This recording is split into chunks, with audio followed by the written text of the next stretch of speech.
All right, we're back with our 31 days of interviews here in December. Very special guest today, the Wild World Champion and TNA Knockout Winter. Very special. She is. She's awesome. What we've been doing on the interviews this month so far, Winter, is basically getting stories that people wouldn't know about, like your beginning in the business and where it jumped from Katarina to Nikita to WWE and TNA. What's something you haven't shared with the world, if you may? About my wrestling career? Yes. Early days. Oh, I don't know. Goodness, probably people know pretty much everything. I can tell you in terms of when you said about how did I become Nikita. Yes. I did my very first match. I called myself the Cat. And that was right before Stacey Tarter, aka Miss Kitty, started using the cat. So then I thought to change it, and I quickly thought to myself, what's my favorite TV series? And it was La Femme Nikita with Peter Wilson. On USA. Yes, and I was obsessed with that show, and I loved her character. I thought she was the coolest thing in the world, and I was like, that's who I want to be. So that's how my name came about. Did Nikita show on the same network as Raw in the UK as well, or just was it on? Do you remember if it was on the same channel as Raw back then, or? I have absolutely no idea. Okay. No, it wasn't, because Raw and SmackDown, I think, were always on Sky. Oh, that's which right. is like a pay channel. So I is it really? I never knew that. I never knew Sky. So you had to pay for Raw and SmackDown over there, and Impact. Impact, I don't know. Impact, I don't know. But Impact wasn't on back then. No, not back then, definitely not. Yeah, back then. Yeah, back then it was WCW trying to combat WWE. And you had an earlier question that you had thrown to me. Do you remember what it was? No. No? I remember my question that I wanted now. Go for it. What actually attracted you to wrestling? Well, I was fascinated when I first saw it. I was fascinated by the characters, more so than the actual fighting. When I was young, I wasn't really into sort of fighting violence. I wasn't really allowed to watch that kind of thing. But I was just fascinated with these larger-than-life characters because they seem like something that they don't exist in the real world. I don't see them walking around on the street, especially in Europe, where the whole bodybuilding cult isn't as big as it is here. So I thought, where do these people come from? Like, are they dropped up on Earth by somebody, or what happened? And plus, I didn't know. Obviously, when you're little and you see it for the first time, you think it's real, and you think these people are actually these characters. I was like, oh my God, who are these people? And that's what really sort of drew me into it at first. And then I went to school one day, and I said to a friend of mine, I said, wow, I'm so fascinated with this wrestling stuff. And he went, well, it's not real. What? And I'm the only person I know that wasn't upset to find out that it wasn't real. Yep. I went, oh my God, that's the most amazing thing I've ever heard. And then I was even more into it than before. Because I grew up, I loved theatre. I was at the local theatre. I was in the children's chorus. I did Oliver Twist and some of that stream. On stage, I loved doing school plays and stuff like that. So for me, and plus my parents both worked at the theatre. My dad was an opera singer. My mum was a ballet dancer. Oh wow! So I grew up with in the blood. In the blood, and I grew up. We went to the theatre a lot, so I grew up with that drama unfolding on stage, and that was like. I loved it. So for me, those two things combined all of a sudden made even more sense than before, and that's when I really started getting into it. I'm going to answer the question about getting smartened up, because I found that I never tell the story. I went to a WCW card in 1994, and the main event was Hogan and Flair. At the end of the night, I went around to get autographs, and I see Dave Sullivan, Hogan's corner guy, drive out. Who's in the passenger seat but Ric Flair? I went, wait a minute, they were. And then my dad goes, come on, son, we got to talk. I went, oh. So downtrodden. It was so fake. I went, no. I've been watching this for 5 years, and I'm all sad now. But that's awesome. What was it like wrestling in Europe, in the UK specifically, before you came here to WWE? Well, it was fun. I mean, for me, it was just amazing that I remember my first training session, going to my first training session, and I learned a few basics, the break falls and wrist lock and this and that. And then they started doing suplexes and body slams, and I went, oh my God, this is stuff that I've only seen on TV. Like nowhere else, only on TV. And now I'm actually going to learn how to do it. And that was just incredible. And then to go out in front of people and do it was even more incredible. So it was just, I was obviously in the back of my mind always that I'd love to be in WWE one day. you know, or, I mean, obviously Impact didn't exist then. You know, I'd love to do this, you know, on TV, on stage, whatever, just to walk out there one time and do it would be amazing.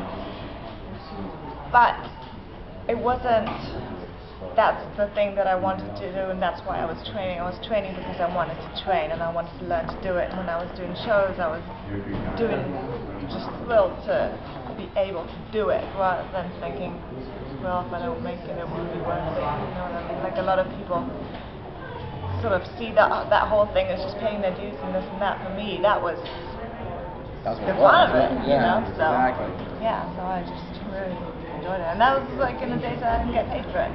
Yeah. And I'd take we know about that on the show. And I'd take the train all across the country, and, you know, I drive 3 hours to train and 3 hours back again twice a week, you know. But just because I really, really just loved doing it so much. So that was my reward, to get to do it, not, you know, the career or the money. The money back then, obviously. But, for the girls that aspire to be a wrestler, what would you like say to them, you know, as far as, you know, why they should get in the business, you know? I think if you have a passion for something, if it's in your heart to do it and you feel that strongly about it, then you should just do it and just see where it leads you know, and not be disheartened if you come across, you know, roadblocks or, you know, people always try and put you down, so you shouldn't do it, you're never going to make it, whatever, but that shouldn't be the important thing. The important thing should be you want to do it and you get to do it. So if a girl's passionate about wrestling, then she should go in there and do it, just as long as obviously find somewhere where it's safe, you know, where you get proper instruction, where you don't end up injuring yourself at, you know, 20 years old and then all of a sudden, you know, everything's over. The thing that intrigued me the most in your pre-WWE days was with FWA, is that what it was? When you dove from the top tier of the building to the floor. I've talked to people in the past, like guys like New Jack and Spike Dudley diving up. What was that like for you, being all the way up there in this huge hall and just coming crashing down to the floor? What was going through your mind? Well, it was really amazing because, well, the thing is, it was really high up and everything, but by the time I was jumping, there was 6 huge guys underneath me, so really the drop, I didn't see the drop as being from where I stood to the floor. For me, the drop as I saw it was from me to the top of those people's heads. Oh, okay. I knew it was going to be a pretty soft landing, first of all. But the other thing that I hadn't thought of before was, as I got up there to jump, they put a spotlight on me, and people started looking at me and saw that I was up there and started reacting and started cheering and everything, and that was just, I didn't expect it, and that was just the most amazing thing, and I just wanted to stay up there forever and just milk it, you know, but, you know. Gotta jump. The story with WWE was with you and Paul, and you guys were brother and sister, but there was always an underlying little, like, I guess sexual tension would be the best way to describe it. Was that ever going to go anywhere besides where it did? People always ask me about that, and actually the original idea was for there to be sexual tension, but I think once we started doing it, they already pulled the plug on it immediately, pretty much so, because, you know, the whole PG thing and everything, they didn't want to go that path anymore, so I feel like we never actually went with that storyline.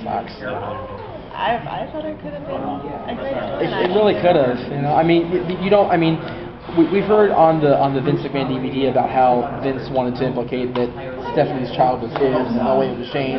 So he said that insert in his mind for a long time and put it on you guys, and then it never materialized. That was kind of a bummer. I mean, the difference there is that Vince is actually Stephanie's father. Exactly. So that makes it like a little bit weird. A little bit creepier, yeah. Me and Paul Burchill weren't actually related, so to play it, I think to play it into the storyline with someone who's not actually your brother is like different. Yeah. Because, you know, it happens on soap operas and everything. It does. You know, people are fascinated by it. I'm fascinated by it. Yeah, I mean, people on soaps get married, find out their cousins, you know, it's just well, you know, I mean, you have the South. Well, back in the day, kings and queens and royalty used to marry their cousins. It's very true. It's getting so hot in here. Jeez, hang on one second. Oh, wait, do what I can. Do what we can, I guess. You had it and lost it. Yes, I did. The noise expect. That's okay. I'll go ahead. Yeah. Go ahead. I'll think of one. What was the decision with you released as part of that big 6-person release in 2010? Is that what that was from WWE? Now, did you like? What did they say to somebody that like I ain't for you anymore? What's the reason they officially gave you? If you don't mind sharing. Well, budget cuts. But that really. No, they don't really. I mean, at the end of the day, they weren't really using me at that point, so I wasn't surprised that it happened, sort of expecting it. So I guess they just didn't feel like they knew what to do with me, or they didn't, like my character, or they didn't, for whatever reason. It's really, you can't sort of sit at home and wonder and scratch your head, because at the end of the day, it's, in entertainment, there's not necessarily rhyme or reason to it, and they can really do what they want. And then for about 4 months, you went back to the Indies as, I'm trying to remember, Kat Lenore, is that the name in the independent circuit, or did you just go on whenever? I don't know if I actually, maybe I did one show with that name, because for a long time I couldn't work because I had to renew my visa. Oh, that's right. So I didn't actually do anything for, a good 3 or 4 months. So I may have done one show with that name. How soon after the release of WWE did you get on the phone with TNA? How soon was that? I pretty much immediately, because I wanted to see if they could help me with my visa. If they were there you go. But they basically said to me wait till 90 days are up. So then I got my visa on my own for acting and stuff, and then they called me and said, do you want to come in for tryouts? And it's been more than marginally successful since then. You've been two-time knockout champion? Yeah. And the knockouts with Anthony also, tag team champion. What was the feeling going in that storyline mentioning it? Because for a while there, it was like a phantom. Only Angelina can see you. And was that more of your idea, or was that more TNA driven, or what was this? It was pretty much their idea. So they just left sort of the idea of the character with me, but not so much. Hi. Ryan, everybody. There's Ryan. There we go. You're now a big star on camera. He's a big star on camera with Winter. That's right. Only on the Custody 18 channel, ladies and gentlemen. Anyway. Second time around. I know. Ironically, with Tara, we had a frisbee go through the shot. So, Yeah. We were traded to the NWA, and this frisbee comes flying right in front of us from one of the camera. We're like, oh, it's Ricker. Whatever. Wow, Big Daddy and I can't even remember his name. Did you remember your question now? No. Okay. I got Ricker on the mind now. Rick on the brain. What character? I'm sorry. People have been. Aren't we all? I'm not, for the record. I am not, for the record, but You're boy and you're crazy. boy and crazy. There we go. I like that. That works. See, your twinions have been very vocal about the lack of time you held the Knockout Championship. Is that something that really makes you wonder why, or is it just? Well, not so much for myself specifically. I wonder why sometimes why the title would change hands as quickly as it does at times. Just in general, not necessarily for myself. Yeah, I noticed that because when you won it, Mickey had it for a while, and then it was bing, bing, bing, bing, and then right to Gale. It was like, okay. I had something else and I forgot now too. We're both being very forgetful. Do you remember yours? No. Every time you ask me, I'm like, See, now is where Travis makes his camera. Oh, there's Travis. Yes, Travis, owner of Wild. Yeah, Travis makes a lot better. We want to thank Travis for allowing us to use Wild Time to further our channel, further our. Yeah, you remember the Wild thing. There we go. Valentine Wild. Yeah. A new attitude starts today. It's December 10th officially. So, whole new attitude. Hashtag. As a girl in TNA, do you think they treat you any better in TNA than you were in WWE, or do you think the same, or? Well, I think for me, when I first got into WWE, I got to do a lot of really cool stuff. We did the handicap matches, and then I got to feud with Mickey and everything like that. And then after that, it sort of died down for me. So I want to say he treated me badly, but it was just that was a little frustrating for me that I didn't get to, you know, be involved in a real storyline and really have a lot of matches and stuff like that. And then obviously TNA has a little more opportunity in terms of, you know, character development, storylines and stuff. So. What has been your favorite moment up to now? You can say in the company or just in general. What's been your favorite moment in your career? Looking back now. Almost, what are they now? 10 years almost? Or more Yeah. I don't know. There's been a few. The aforementioned balcony dive, obviously, because I get so much credibility for something that was so easy to do. Obviously, winning the TNA Knockout Championship was the crowning moment. Also, back in Germany, when I was pretty green star, I got to wrestle Sherry Martel, and that was amazing. Albeit at the time, I was very green, so I was sort of very nervous, and I didn't appreciate the moment as much as I could have. I think if I'd been more experienced and more sort of, you know, able to put everything into it. So. Who do you look to for inspiration in the business? Besides, you mentioned Sherry. Because when you came around, the Attitude Era was in full effect. So, who do you look to as your guide, as your inspiration within the business, back then and even now? Goodness, a whole bunch. The Rock, obviously. Well, Kevin Nash was always like my favorite. Kevin Nash, there you go. Like, there you go, Jade likes Nash. He's like my first, so he has to be my last. For the girls, you can't deny, you know, what people like Lita and Trish have done, you know, now. I mean, Tara, obviously, you know, Mickey James, people like that have really sort of caught the niche for themselves and really, you know, make the women proud. A lot more. Is there somebody currently in the business that you haven't worked with that you would just say, oh, just one time, please? Oh. Interesting. Well, let me think.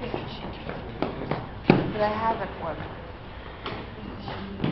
You know what? I would like to probably maybe Angelina Ortiz. Yeah. I'd like to see me work against her. I have been waiting for that for Angelina to finally go, you know what?